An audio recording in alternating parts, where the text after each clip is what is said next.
Alright, so welcome back to 3D Max. What we're going to do is import that CAD file into here, show you the layers that it's made up of, and from there we will probably go ahead, I think I will go ahead and show you a couple of techniques to build the walls from 2D splines to actual 3D objects. So the first thing we're going to do is import that CAD file. So go to Import, and make sure that this file type is on Legacy AutoCAD. You can do AutoCAD drawing too, it really doesn't matter, but in this case I'm just going to choose Legacy. It's just something I've always done. And you'll browse to wherever the file is on your computer. In my case it's in Scenes in the intro, and you can put that there as well if you want to. And I'll select the apartment, hit OK. I'll completely replace the current scene, and I'll leave all this alone. Make sure weld is checked. Everything else just really doesn't matter. Default is usually good. So I'll hit OK, and in it comes. So taking a look at this now, you can see that it imported basically everything. The only thing it didn't bring in were the dimensions, which is not a problem. As long as we model in the exact proportions, everything will be correct. And I'll be guiding you on that as we go. There's a lot of things in this that we don't need, and thankfully when the architect did the CAD drawing, she put everything in layers, as do most, thank God, and it looks good. If you can't see everything because of the grid, hit G and that gets rid of it. But we don't need this, right here, and we can delete it if we want to, but I don't normally like to delete things in my AutoCAD files if I don't have to, because sometimes it might be good for reference, and you don't have to keep going back to the DWG viewer and whatnot. So instead I'll click on this layer manager button right here, and that pops up, and you'll notice that it comes in on the default layer. Well, I would rather have it on its own layer, because you see all these little things that it's made up of. So I'm going to select everything, and I'm going to click this button that says Create New Layer containing selected objects. And when I click that, it will go to the new layer. I'll click it once, name it CAD file, and then you can see I can hide it or whatever. But when I open it now, I've got all of the options of everything that this is made up of. So I don't need anything but really what this is. And this right here is the walls, obviously. So I can just look in there and see that walls right here, and that's it. So I'm going to hide everything but the walls. I don't know why this is, my mouse kind of like flickers in and out. I might have to check my drivers, or it might be because of the screen capture. Anyway, I'll figure that out. But now we have what we really need, and I can close this out.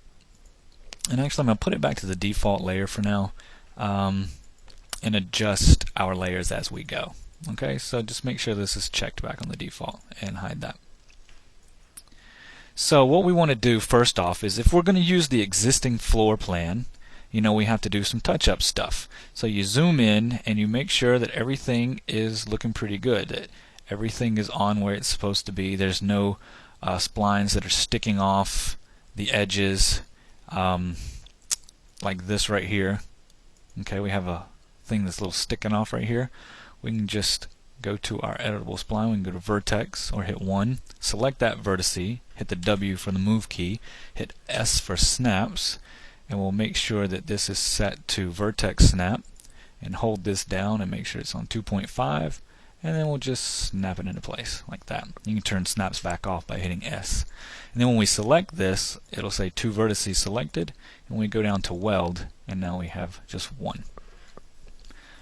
So, and I've already looked at this beforehand, so that's the only problem that we had on this. Now, a couple of ways that I used to do this when I first started out was trace over it with boxes, and that's kind of crappy, and then I would trace over it with spline rectangles or just regular splines. So I'll show you a couple of different things that I did when I first started this. So what I'll do is I'll go to rectangle, and I'll keep this checked for now, and I'll show you why. If you uncheck it, what you'll do is it'll keep every new shape together. It'll merge it. But if you have this checked, everything will be separate shapes, and I didn't realize that when I first started all this. So with snaps back on, so that I'm snapping to my vertices, I will drag out these rectangles over it. Now you can follow along if you want to, but you don't really have to right now. And you'll see that I'm just doing a bunch of rectangles over this. Now to scroll down, I just hit the I key, and I'm not going to do all of it. I'm just going to go to right here. There we go. And now I have that. I right click to end the tool, hit S to finish off the snaps, Q to get my pointer tool, Alt W to go back to here, and there we go. Now I have the CAD file. So what I'm going to do is open the layer manager, and I'm going to hide the walls. Alright, and that leaves me with what I just traced over. And you'll see that everything is a different piece. Now to get that all in one piece, you would just select one, right click it, and convert it to an editable spline. And from that, you can go to attach multiple and select the rest of the rectangles and hit attach. And that will make everything one. From there, you go back to perspective view, select it, go to your modifier list and hit extrude, and that'll give a planer to it, from which you can go 8 foot, which is my wall, so 96 inches, and there we go. And now you have some walls, which works. It definitely works, but it's time consuming, and sometimes it's not the exact results I want. So I'm going to delete that, and I'll go back and I will show my walls again. I'm just going to put this off to the side here. Now back here, another thing that I used to do is trace it with splines. So with my snaps back on, I would just go here and I would, just trace over the walls. There is an easier way to scroll. I forgot how to do it, but I do remember the I key. But there's a way that you can use the hand key and pan while you have the spline out. I can't remember. Might have to look that up. But anyway, you can see that it snaps, and your mouse doesn't have to be really on the area. As long as it snaps to that vertex, you're okay. The method that we're going to do is a lot easier. We're just going to use the existing floor plan. But what this is showing you is if the floor plan, you can't weld the pieces together, if it's just not going to work, this is a way to make the walls do what you need them to do. Okay, I'll close the spline on that wall, and I'll hide the rest of the walls, and that gives us that whole piece right there. And then we can do the exact same thing. I just hit G to turn the grid off. We can select it, hit E a couple times for extrude, and it remembers the last value, and there we go. We got some walls. So that's a couple of ways that you can go ahead and build up this. Now I'm not going to do that. I'm going to delete it, and while on the same thing, let me unhide my walls. I am going to use this existing piece of 2D information to build my walls.